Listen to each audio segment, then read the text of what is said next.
خداوند کے زندہ اور پاک کلام میں سے یرمیہ کی کتاب اس کا 15واں باب۔ تب خداوند نے مجھے فرمایا کہ اگرچہ موسیٰ اور سیموئیل میرے حضور کھڑے ہوتے تو بھی میرا دل ان لوگوں کی طرف متوجہ نہ ہوتا۔ ان کو میرے سامنے سے نکال دے کہ چلے جائیں، اور جب وہ تجھ سے کہیں کہ ہم کدھر جائیں تو ان سے کہنا کہ خداوند یوں فرماتا ہے کہ جو موت کے لیے ہیں وہ موت کی طرف جائیں، اور جو تلوار کے لیے ہیں وہ تلوار کی طرف، اور جو کال کے لیے ہیں وہ کال کو، اور جو اسیری کے لیے ہیں وہ اسیری میں، اور میں 4 چیزوں کو ان پر مسلط کروں گا۔ خداوند فرماتا ہے، تلوار کو کہ قتل کرے، اور کتوں کو کہ پھاڑ ڈالیں، اور آسمانی پرندوں کو اور زمین کے درندوں کو کہ نگل جائیں اور ہلاک کریں۔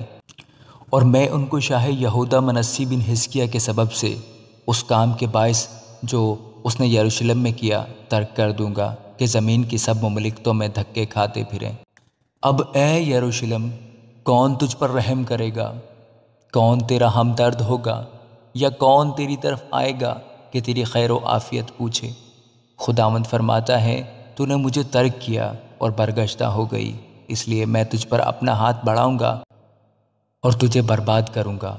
میں تو ترس کھاتے کھاتے تنگ آ گیا، اور میں نے ان کو ملک کے پھاٹکوں پر چھاج سے پھٹکا۔ میں نے ان کے بچے چھین لیے، میں نے اپنے لوگوں کو ہلاک کیا کیونکہ وہ اپنی راہوں سے نہ پھرے۔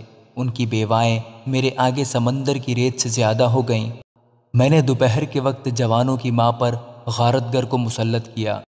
میں نے اس پر ناگہان عذاب و دہشت کو ڈال دیا۔ 7 بچوں کی والدہ نڈھال ہو گئی، اس نے جان دے دی، دن ہی کو اس کا سورج ڈوب گیا، وہ پشیمان اور سراسیمہ ہو گئی ہے۔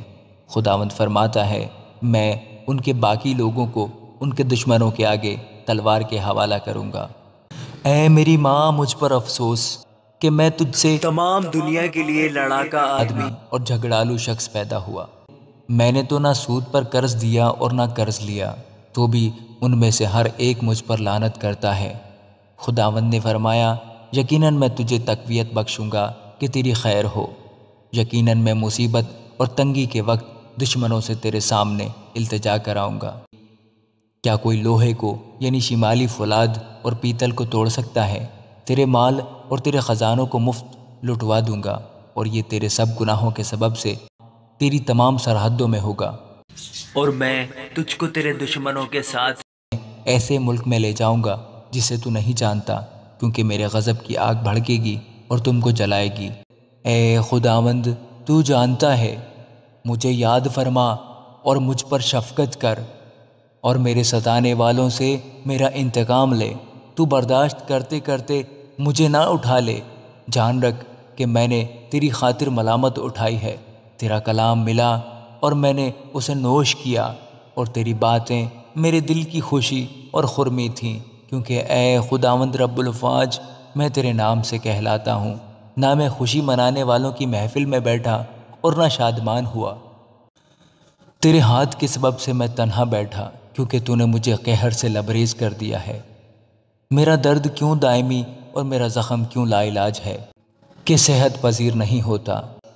کیا تو میرے لیے سراسر دھوکے کی ندی سا ہو گیا ہے، اس پانی کی مانند جس کو قیام نہیں؟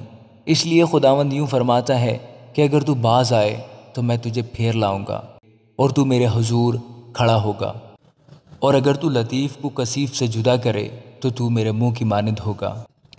وہ تیری طرف پھریں لیکن تو ان کی طرف نہ پھرنا، اور میں تجھے ان لوگوں کے مقابل پیتل کی مضبوط دیوار ٹھہراؤں گا، اور یہ تجھ سے لڑیں گے لیکن تجھ پر غالب نہ آئیں گے، کیونکہ خداوند فرماتا ہے، میں تیرے ساتھ ہوں کہ تیری حفاظت کروں اور تجھے رہائی دوں۔